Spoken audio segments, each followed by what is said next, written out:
আপনারা আমাকে বিরিয়ানি প্রেমী নয়, বিরিয়ানি উন্মাদ বলতে পারেন। কারণ শহরের এবং দেশের আনাচে কানাচে যেসব জায়গায় যত রকম বিরিয়ানি পাওয়া যায়, লখনৌ বিরিয়ানি, হায়দ্রাবাদি বিরিয়ানি, আওয়াধি বিরিয়ানি, কলকাতা বিরিয়ানি, আমি সমস্ত কিছু হোমওয়ার্ক করে ফেলেছি। কিন্তু বিরিয়ানির পীঠস্থান বলতে যা বোঝায় সেটা হচ্ছে ব্যারাকপুরের দাদা বৌদির বিরিয়ানি। এর থেকে ভালো বিরিয়ানি আমি অ্যাটলিস্ট খাইনি। আপনারা কমেন্টসে জানান আপনাদের শ্রেষ্ঠ এক্সপিরিয়েন্স কী। এক একটা মাংসের মানে মাটনের পিসের সাইজ হবে 220 গ্রামের ওপর, আর একটু আগেই দেখলেন ওপরে 500 গ্রাম ঘি কিরমভাবে ঝর্ণার মতো ছড়িয়ে দেওয়া হলো। আর চালের কোয়ালিটি ভাষায় বোঝানো যাবে না।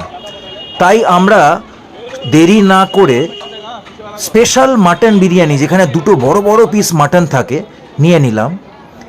প্লেটের ওপরে কলা পাতা রেখে সার্ভ করছে গরম গরম। উফ, কি স্বর্গীয় অভিজ্ঞতা।